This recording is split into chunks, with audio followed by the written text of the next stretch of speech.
하나님 말씀 함께 봅니다. 시편 136편 말씀입니다. 시편 136편 먼저 1절로 9절까지 한 절씩 먼저 교독하겠습니다. 1절로 9절입니다. 여호와께 감사하라. 그는 선하시며 그 인자하심이 영원함이로다. 신들 중에 뛰어난 하나님께 감사하라. 그 인자하심이 영원함이로다. 주들 중에 뛰어난 주께 감사하라. 그 인자하심이 영원함이로다. 기이한 일들을 행하시는 이에게 감사하라. 그 인자하심이 영원함이로다. 지혜로 하늘을 지으신 이에게 감사하라. 그 인자하심이 영원함이로다. 이에게 감사하라. 그 인자하심이 영원함이로다. 큰 빛들을 지으신 이에게 감사하라. 그 인자하심이 영원함이로다. 주관하게 하신 이에게 감사하라. 그 인자하심이 영원함이로다. 달과 별들로 밤을 주관하게 하신 이에게 감사하라. 그 인자하심이 영원함이로다. 21절로 26절입니다. 함께 읽겠습니다. 21절로 26절 시작. 그들의 땅을 기업으로 주신 이에게 감사하라. 그 인자하심이 영원함이로다. 곧 그 종 이스라엘에게 기업으로 주신 이에게 감사하라. 그 인자하심이 영원함이로다. 우리를 비천한 가운데에서도 기억해 주신 이에게 감사하라. 그 인자하심이 영원함이로다. 우리를 우리의 대적에게서 건지신 이에게 감사하라. 그 인자하심이 영원함이로다. 모든 육체에게 먹을 것을 주신 이에게 감사하라. 그 인자하심이 영원함이로다.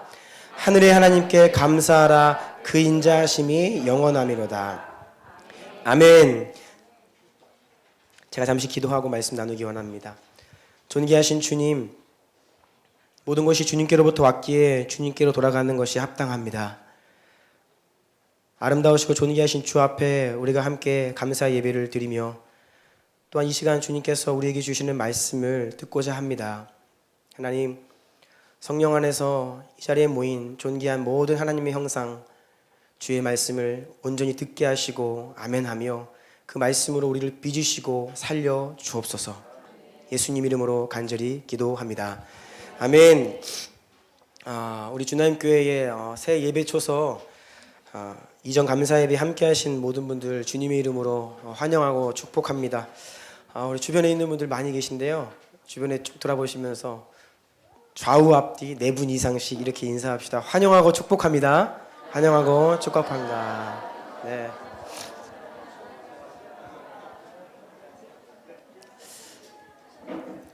사실 우리 성도님들과 함께 조촐히 감사 예배를 드리려고 거의 대한민국의 교회들이 오전 11시에 예배를 드리잖아요. 그래서 일부러 이 시간을 정해서 조촐히 드리려고 했는데 이렇게 많은 분들이 발걸음해 주셔서 진심으로 감사드리고 또 감격스럽고 또 죄송스러운 마음입니다. 저희가 큰 공간 자리가 많이 남아서 창고로 의자를 다 뺐다가요. 어저께 손님들이 많이 오실 것 같아서 다시 다 꺼냈습니다. 우리 주나님교회는 이제 막 3년이 지났고 어른, 아이, 학생들 다 포함해야 이제 겨우 40명이 넘는 조그마한 교회입니다. 그럼에도 하나님께서 우리를 그동안 오랫동안 기도로 준비시키셨고 우리에게는 좀 많이 과분한 공간이지만 이런 새로운 초소를 허락해 주셨습니다. 사실 우리가 기도하고 구한 것보다 훨씬 큰 것을 주셨습니다. 그래서 우리 주나님교 성도님들은 저보다 믿음이 더 크세요. 모든 성도님들께서 이곳으로 이제 이동하는데 마음을 한 마음으로 모아주셨고 또 굉장히 버거울 수 있는데 모든 재정적인 부담을 함께 부담하시기로 작정을 해주셔서 우리가 이렇게 아름다운 초소로 올 수 있게 되었습니다. 주님께 감사드리고 또 성도님들께 감사드리고 또 이 자리에 오신 모든 분들은 우리 주나님교회를 기억하시면서 기도해 주시고 사랑해 주시고 또 후원해 주시는 모든 분들 오셨는데 다시 한번 주님의 이름으로 감사드립니다. 지난 4월 첫 주에 우리가 이곳을 알게 되었습니다. 이곳이 본래 교회가 있던 자리였어요. 우리 교회가 장소는 이동해야겠다는 필요성은 있었지만 재정이 없었습니다. 그래서 우리가 새로운 공간을 얻기에는 너무 부담스러워서 다른 교회가 이제 다른 곳으로 이사를 가면 그 공간을 우리가 기존의 시설을 그대로 그냥 사용할 수 있는 곳이었으면 좋겠습니다라고 기도를 해왔는데 이곳에서 있던 교회가 있었는데 그래서 우리가 이곳을 알게 되었고 4월 첫 주에 3주 만에 굉장히 급박하게 계약이 진행되었습니다. 그리고 5월부터 지금까지 약 2달 정도 성도님들과 함께 저희가 거의 직접 개보수 작업을 진행했습니다. 제가 교회를 이전하면서 또 이것을 함께 꾸미면서 한 가지 얻은 교훈이 있습니다. 우리 안에 다 두려움이 있습니다. 특별히 미래에 대한 두려움입니다. 그래서 미래를 알고 싶어 하죠. 무언가 결정할 때 우리는 가지고 있는 모든 지식을 총동원해서 내가 과연 이 결정을 하면 잘 될 것인가? 내가 실수하는 것은 아닌가? 이런 두려움 때문에 미래를 예측하고 어떻게 될지 알기를 원해요. 그래서 주님을 모르는 사람들은 점쟁이를 찾기도 해서 묻기도 하죠.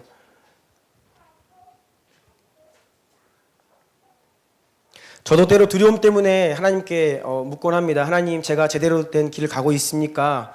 제가 이 결정을 해도 되겠습니까? 우리 교회가 이렇게 해도 되겠습니까? 하나님께 여쭙곤 합니다. 그런데 대개의 경우 하나님께서는 분명하고 명확한 미래를 알려주시지 않습니다. 그렇지 않던가요? 하나님께서 응답을 주실 때에는 겨우 한 발짝 걸어갈 수 있는 바로 앞에 있는 한 가지만 보여주시지 멀리 보여주시지 않습니다. 그런데 이번 교회를 이전하면서 하나님이 왜 그렇게 하시는지를 제가 깨닫게 되었어요. 그것은 우리의 생각과 하나님의 생각이 너무 다른 겁니다. 하나님은 이렇게 말씀하셨어요. 내 길은 너희 길과 다르고 내 생각은 너희의 생각과 다르다. 우리는 작은 것을 구하는데 하나님은 더 큰 것을 주기를 원하십니다. 그런데 우리가 하나님께서 주고자 하시는 그것, 우리가 가야 할 그 길을 하나님 먼저 보여주시면 그냥 포기를 해버리게 돼요. 너무 불가능해 보이는 일이기 때문입니다. 이 공간이 그러했어요. 모든 것들을 우리가 한 번에 알았다면 여기는 우리가 올 곳이 아니야 라고 포기했을 텐데 하나님께서 섭리적으로 조금씩 보여주시는 거예요. 그래서 온 성도님들이 함께 그래 이만큼이면 할 수 있을 거야 해보자. 그러면 또 새로운 게 나타나고 그러한 과정들을 무수히 반복하면서 오게 되었습니다. 또 2달 동안 공사를 하면서도 마찬가지입니다. 지나고 나서 생각하니까요, 처음부터 우리가 해야 될 일들이 이렇게 많았다는 것을 알았다면 아마 시작하지 않았을 겁니다. 그냥 들어올 걸. 그런데 한번 시작한 일이 2달 동안 이제 진행이 되는데 조금만 더 하면 되겠지. 결국은 그렇게 하다 보니까 많은 일들을 하게 되었습니다. 특별히 앞에 보이는 이 강단만 해도요, 저희가 초보들이 모여서 이것을 3번을 엎었다 뒤집었다 했습니다. 그래서 이것을 다시 다 까고 다시 바르고 그런 과정들을 많이 반복했어요. 오늘 아침에 우리 손지사님이랑 이런 이야기를 나누었습니다. 아무래도 우리가 모르는 사이에 천사가 왔다 간 것 같다고. 왜냐하면요, 이 앞에가 지금 보면 깨끗하거든요. 그런데 처음에 우리가 이렇게 페인트 칠을 하고 했을 때 너무나 잡티가 많이 보이고 지저분해서 도저히 감당 안 되겠다. 다시 까부수자 해서 다시 시작하고 했는데 결국 마지막까지도 만족스럽지 않았는데 어느 날 보니까 깨끗해요. 그래서 정말 하나님이 어느 날 천사를 보내주신 게 아닌가 그런 이야기를 했습니다. 주님은 신실하십니다. 때로는 침묵하시고 응답하지 않으시는 것도 은혜임을 우리 모두 기억했으면 좋겠습니다. 모쪼록 오늘 이렇게 아름다운 처소에 와주셔서 함께 감사 예배 드리게 되어서 너무 감사드리고 모든 감사와 영광을 우리 주님께 올려드립니다. 주님께 감사, 영광, 박수 올려드릴까요? 네, 감사합니다, 주님.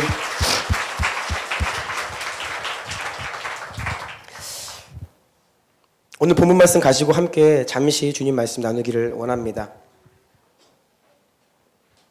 엊그제 금요일 저녁에 이곳에서 처음 예배를 드렸어요. 예배를 드리고 금요일 밤늦게 귀가를 했는데요. 그날 금요일 날 우리 교회 아이들이 이곳에 와서 얼마나 신이 났는지 예배 시간 내내 뛰어다녔어요. 저 목도를 안을 들락날락거리고 신나게 놀고 집에 갔습니다. 그런데 제 아들이 집에 가서 땡깡을 부리기 시작하는 거예요. 오늘 못 놀았다는 겁니다. 네. 제가 볼 때는 실컷 놀았거든요. 근데 못 놀았대요. 더 놀아야겠다고 하는 겁니다. 11시가 넘었어요. 그래서 너 이제 자야 된다. 그랬는데 그때부터 우리 교회에 있는 친구들 이름을 하이미 때문에 못 놀았어요. 뭐 누구 때문에 못 놀았어요. 불평하기 시작하는 거예요. 그래서 1차 경고, 2차 경고, 3차 해서 아내가 매를 들었습니다. 그래서 너 감사해야지. 하나님이 우리에게 이렇게 좋은 곳 주셨고 오늘 하루 너무 잘 지냈는데 왜 집에 와서 불평하고 우냐 맴매를 했습니다. 제가 이제 상황을 중재를 하려고 개입을 했어요. 시안아 빨리 엄마한테 미안하다 그러고 그러면 이제 용서를 해주면 끝나잖아요. 미안하다고 말씀드리라고 이야기를 하는데 시안이가 자기가 뭘 잘못했는지 몰라요. 아직 아이가 감사해야 한다는 것이 무슨 말인지를 잘 모르나 제가 그런 생각을 하게 되었습니다. 아이들에게 감사가 어려운 것일까? 그런데 여러분 요즘 우리나라 이 사회에서 감사 참 진부한 말이 되었습니다. 우리나라는 급격한 경제 성장과 짧은 민주화 역사로 인해서 여전히 사회 곳곳에 아픔이 있고 연약함이 있고 부조리가 있는 것은 사실입니다. 하지만 그럼에도 불구하고 이곳에 계신 어른, 우리 아버지, 할아버지 세대들이 상상치도 못했던 우리가 축복을 누리며 기적을 누리며 살아가고 있죠. 그런데도 우리나라는 지금 희망보다는 감사보다는 절망, 그런 어두운 말들이 넘쳐나고 있습니다. 여러분 삼포 세대라는 말을 들어보셨습니까? 삼포, 세 가지를 포기한다는 것입니다. 바로 요즘 젊은 세대들이 경제적인 이유 때문에 연애, 결혼, 출산 이 세 가지를 포기한 세대다라는 말입니다. 여기에 취업도 포기하고 내 집 마련도 포기하면 5포 세대가 됩니다. 작년부터는 인간관계도 포기하고 희망도 포기한 7포 세대라는 말이 등장했고 이제는 건강도 포기하고 외모관리까지 포기했다 해서 9포 세대가 등장했습니다. 그래서 결국 어떤 말까지 나왔냐면 전포 세대, 모든 것을 포기했다. 그리고 N포 세대라는 말이 있어요. 그냥 거기 숫자만 대입하면 돼요. 모든 것들을 포기해서 더 이상 희망 없는 세대가 이 나라의 청소년들, 젊은 세대라는 말입니다. 이태백, 20대 태반이 백수다라는 말도 아시죠? 수저계급론, 계속해서 언론과 미디어에서 나오는 이야기들입니다. 한때 한강의 기적이라고 전 세계에서 유례없는 축복과 기적의 나라였던 대한민국이 이제는 헬조선이라는 말을 연일 듣고 있습니다. 이런 부정적이고 절망적인 말들이 언론과 미디어를 통하여서 온 나라, 특별히 젊은 세대들의 마음을 잠식하고 있습니다. 인간의 본성은 어둡고 부정적인 것에 더욱더 주목합니다. 거기에 열광합니다. 여러분 대박 기사를 보십시오. 좋은 일 가지고 대박 치는 기사 있습니까? 아닙니다. 무언가 스캔들, 숨기고 있던 누군가의 치부를 드러낼 때 그것이 대박 기사가 되죠. 우리 자신만 보아도 그렇습니다. 여러분 힘든 거 불평하고 하소연하고 그놈 욕하는라고 하면요 커피숍 문 닫을 때까지 해도 모자랍니다. 그런데 누구 칭찬하고 감사한 이야기 하려고 그러면요 그렇게 할 말이 없죠. 우리의 본성이 본래 어두운 것에 집중하게 되어 있습니다. 그래서 힘들고 어려운 오늘날 이 세대, 정말 어려운 시대이긴 하여도 힘들어하는 한 친구에게 가서 그래도 감사해야지라는 말을 전하면 이것이 정말로 식상하고 진부한 말이 되어버렸습니다. 여러분 성경은 매우 간단하고 명료하게 진단을 합니다. 감사하지 않는 것은 경건하지 않은 사람의 특징이라고 이야기해요. 더 나아가 감사는 하고 싶으면 하고 하기 싫으면 하지 않는 선택의 문제가 아니라 감사는 능력의 문제라고 이야기합니다. 그래서 우리나라 말 감사할 줄 몰라, 이게 맞는 말입니다. 하기 싫어서 하지 않는 것이 아니라 할 수 있는 능력이 없는 것이죠.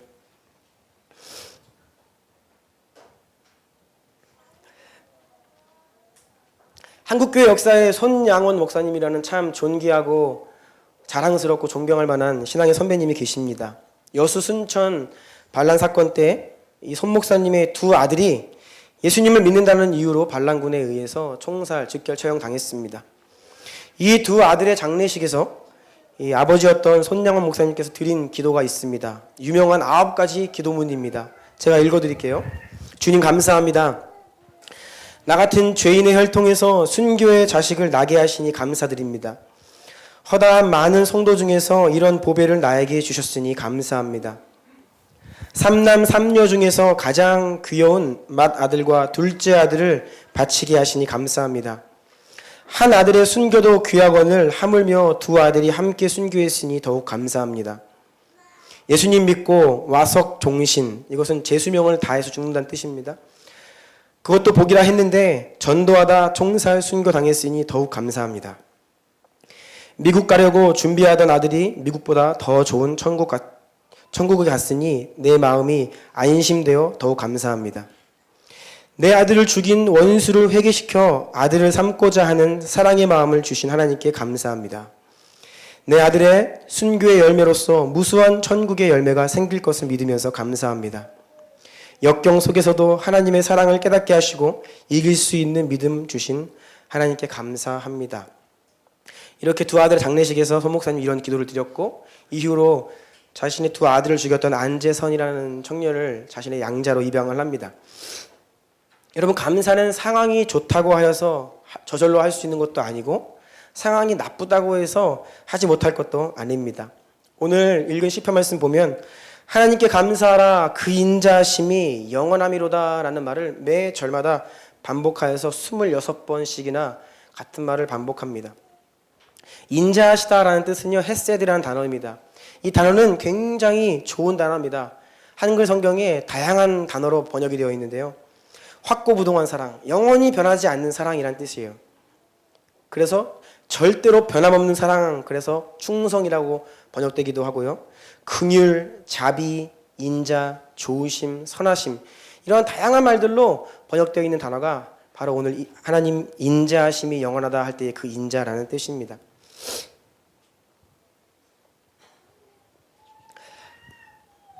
여러분, 우리 인생을 보면 가장 중요하고 없어서는 안 되는 가장 본질적인 것들, 이것들은 아무런 노력 없이 우리에게 주어집니다. 대표적으로는 땅, 태양, 바다, 물, 공기. 심지어 우리가 이 세상에 태어나는 생명을 얻는데도 우리는 한 것이 아무것도 없지요. 그냥 우리에게 거저 주어진 것입니다. 사람들은 그 이유를 모릅니다. 그냥 그랬어. 그래서 자연스럽게 여기죠. 심장이 뛰는 것을 자연스럽게 여기고 태양이 뜨고 지는 것을 자연스럽다 하여서 자연 스스로 그렇게 되었다라고 이야기를 합니다. 하지만 여러분, 우리 스스로는, 자연도 스스로는 아무것도 할 수 없습니다. 사람은 스스로 자기 키를 한 자도 더 할 수 없죠. 할 수 있었다면 제 키가 이만하지 않았을 겁니다. 저는 학창시절에 키가 크고 싶어서 하루에 우유를 1000ml씩 먹었던 사람입니다. 그런데 키가 이렇습니다. 아무것도 우리 힘으로 할 수 없습니다. 키 큰 분들 잘 먹어서 키 컸다고 착각하지 마십시오. 네, 잘 먹어서 뭐 조금 영향이 있었는지 모르지만 하나님께서 키 크게 하신 것이죠. 이 세상 모든 사람에게 차별 없이 주시는 하나님의 은혜가 바로 오늘 본문 5절부터 보면 나와 있습니다. 5절과 8절과 9절 다시 한번 읽어볼까요? 큰 2번에 3번에 있습니다. 5절, 8절, 9절 시작. 지혜로 하늘을 지으신 이에게 감사하라. 그 인자하심이 영원함이로다. 해로 낮을 주관하게 하신 이에게 감사하라. 그 인자하심이 영원함이로다. 달과 별들로 밤을 주관하게 하신 이에게 감사하라. 그 인자하심이 영원함이로다. 이것이 바로 이 세상에 있는 모든 사람들에게 차별 없이 주시는 하나님의 은혜입니다. 이것을 우리는 일반 은총이다라고 이야기해요. 선인과 악인 구별 없이 모든 인생들에게 하나님께서 주시는 은혜입니다. 이것은 자연스러운 것이 아니라 하나님께서 지금도 명령하시고 말씀하심으로 우리에게 허락되고 있는 것들이죠.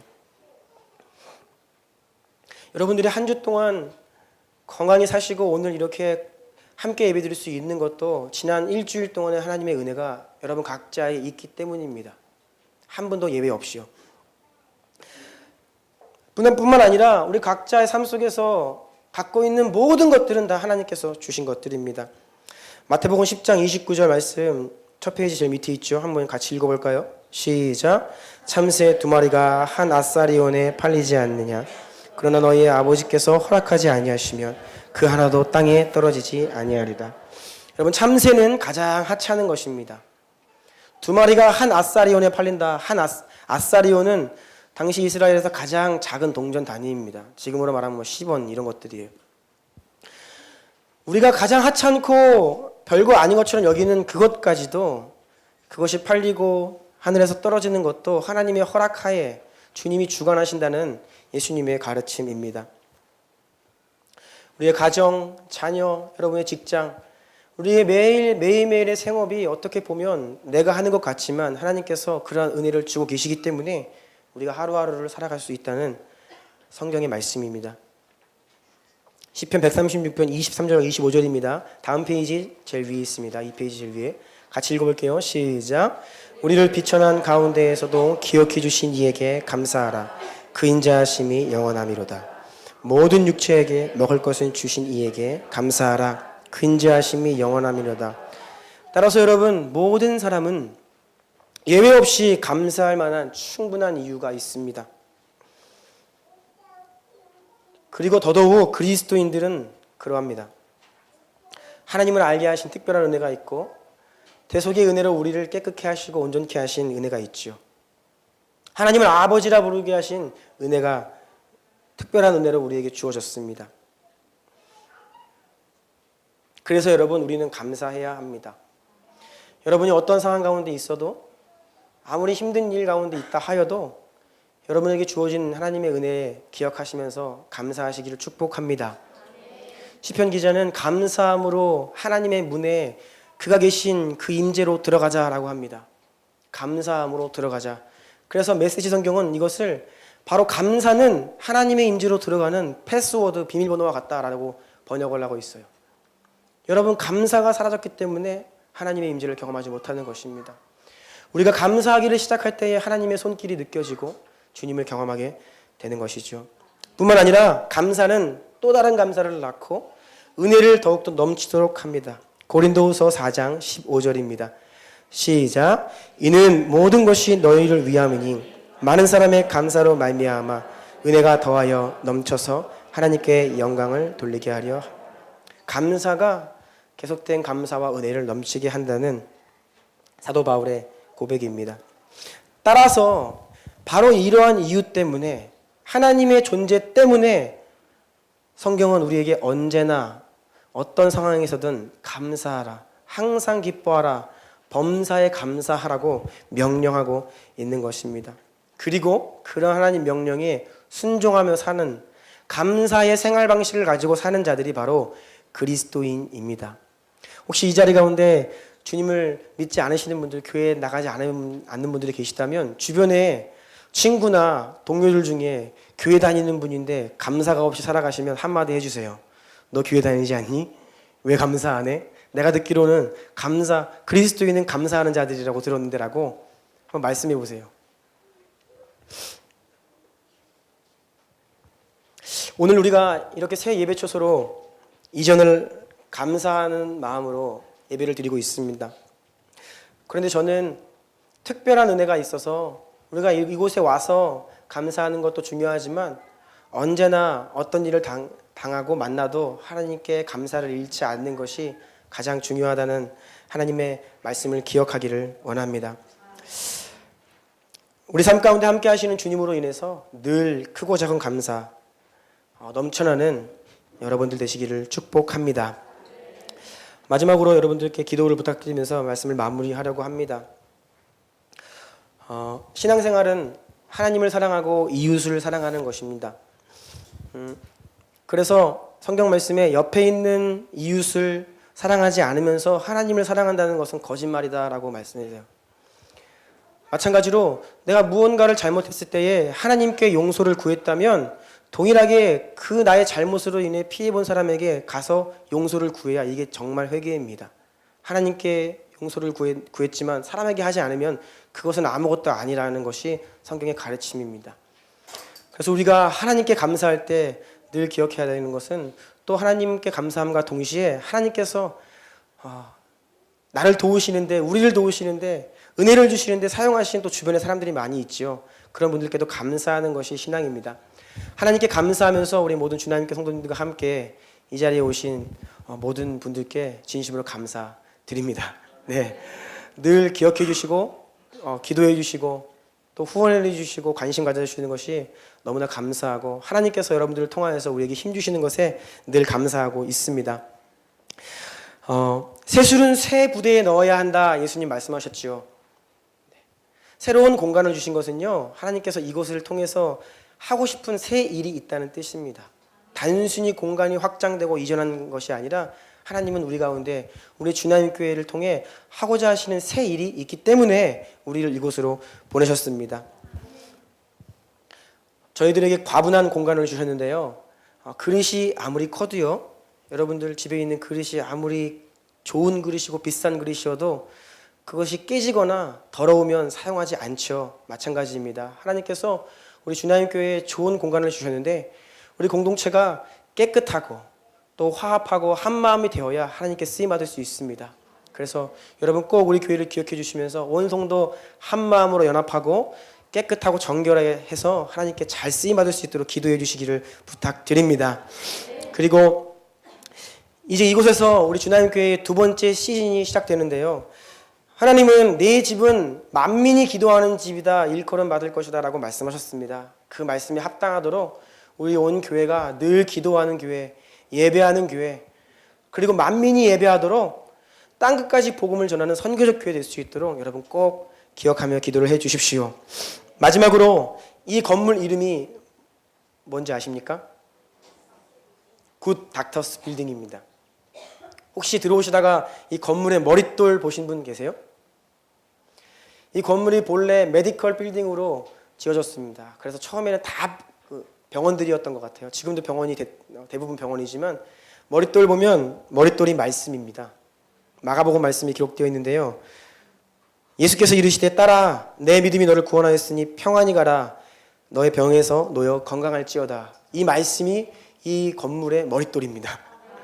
네, 굿 닥터스. 예수님이 우리의 가장 좋은 치료자이시죠. 그래서 이 건물에서 많은 아픈 분들이 와서 치료를 받는데 우리 교회는 딱 중앙에 위치하여서 위아래로는 육신을 치유하고 또 우리도 육신과 영혼을 치유하면서 생명을 전파하는 예수님의 그 치유 사역을 이어가는, 그래서 아파하고 힘들고 만신창이 되어 있는 오늘날의 수많은 영혼들을 고치고 살리고 세상으로 열방하는 파송하는 그런 교회 될 수 있도록 기도해 주시면 감사하겠습니다. 우리 함께 기도하기를 원합니다. 먼저 여러분 삶 가운데 감사가 없다면 이 시간 결단합시다. 주님 감사하기 원하는데 내 안에 감사의 능력이 없네요. 주여 감사의 능력을 주십시오 라고 기도하기를 원하고요. 그리고 우리가 이제부터는 부정적이고 어두운 것보다는 밝고 긍정적이고 주님 주신 것들을 기억하며 감사하는 삶을 살기 원한다고 기도하기를 원합니다. 그리고 우리 주나님 교회를 기억하시면서 새술이 부어지는 아름다운 새부대 될 수 있도록, 그리고 선교적 교회로, 예배하는 교회로, 만민이 기도하는 교회로, 그리고 영혼을 치유하고 살리는 교회 될 수 있도록 우리 한번 우리 자신과 가정과 우리 주나님 교회를 축복하면서 한번 기도하기를 원합니다. 다 같이 기도하시겠습니다.